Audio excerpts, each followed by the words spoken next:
Hello everyone, मैं दीपक sir DLC education अड्डा में आप सभी का स्वागत करता हूं और अभी मैं एक प्रैक्टिकल प्रॉब्लम दिया हूं डेब्ट इक्विटी रेशियो से, जो कि सॉल्वेंसी रेशियो का पार्ट है। डेब्ट इक्विटी रेशियो हमें कैलकुलेट करना है और डेब्ट इक्विटी रेशियो का जो फॉर्मूला है वो फॉर्मूला पे पहले हमें ध्यान देना होगा इसको सॉल्यूशन के लिए।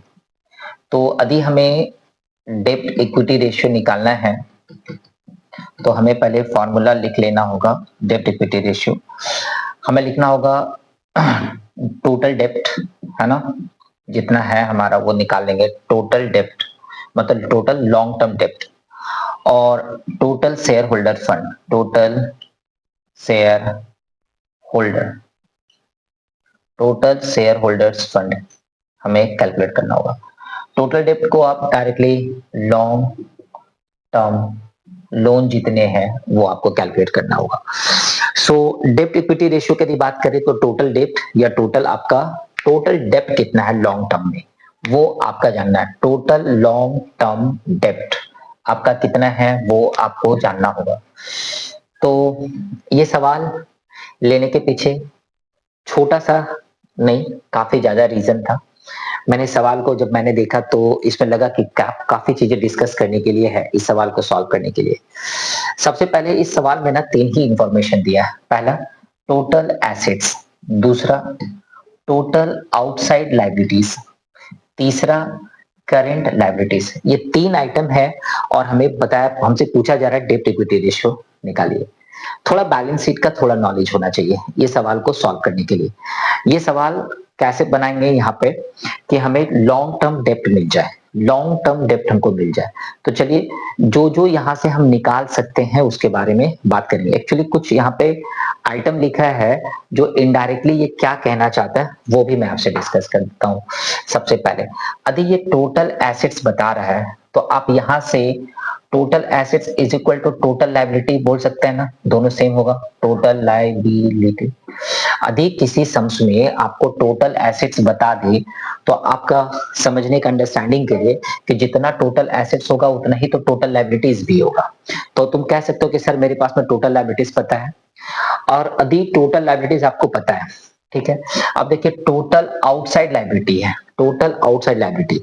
देखो टोटल आउटसाइड, बिजनेस में ना लायबिलिटी 2 टाइप का होता है। बिजनेस में लायबिलिटी 2 टाइप का होता है। एक होता है इंटरनल लायबिलिटी। क्या होता है? Internal liability. और दूसरा होता है एक्सटर्नल लायबिलिटी। ठीक है, एक्सटर्नल लायबिलिटी। तो 2 टाइप के लायबिलिटी हो गए। तो 1 नंबर में आपका इंटरनल लायबिलिटी, 2 नंबर में आपका एक्सटर्नल लायबिलिटी। इस एक्सटर्नल लायबिलिटी को ही हम लोग कहते हैं आउटसाइड लायबिलिटी। ओके, तो आउटसाइड लायबिलिटी। तो यहाँ पे जो टोटल आउटसाइड लायबिलिटी मेंशन है उसमें इंटरनल लायबिलिटी है। तो इंटरनल लायबिलिटी में आता क्या है? इंटरनल लायबिलिटी का मतलब होता है जो मालिक है, मालिक का जो पैसा लगा हुआ है। इंटरनल लायबिलिटी का मतलब क्या है? मालिक का जो पैसा लगा हुआ है, मतलब ओन कैपिटल आप कह सकते हैं, ओन कैपिटल, है ना, ओन कैपिटल आप कह सकते हैं। और जो एक्सटर्नल लायबिलिटी लगा हुआ है उसको आप लोन कैपिटल कह सकते हैं। तो ये थोड़ा सा एनालिसिस पार्ट है जो आपको समझ में आना चाहिए।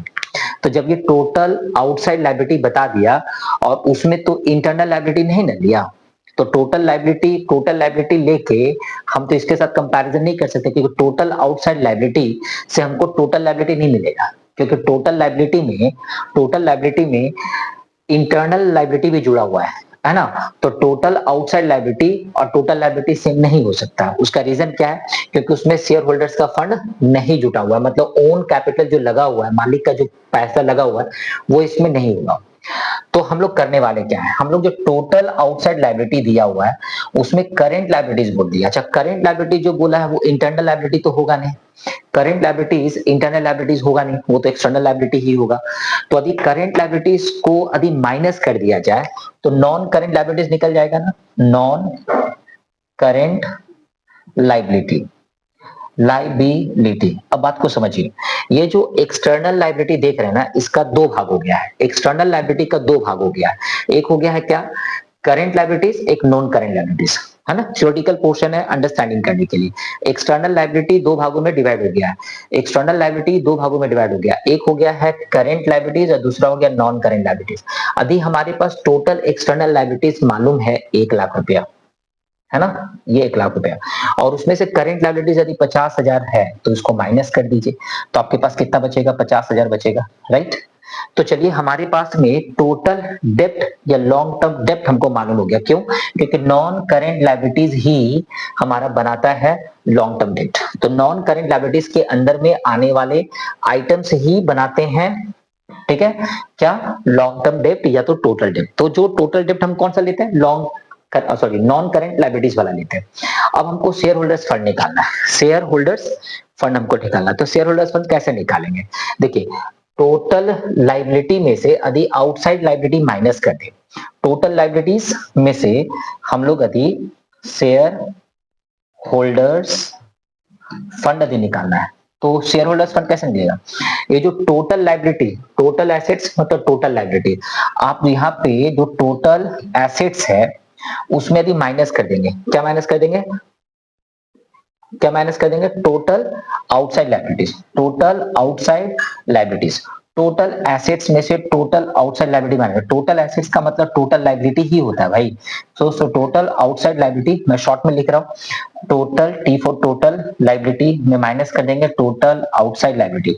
तो 1,25,000 में से यदि आप माइनस कर देंगे कितना, तो आपका 1 लाख है, तो आपके पास बचेगा कितना, 25,000 ना बचेगा, आपके पास 25,000 बच गया।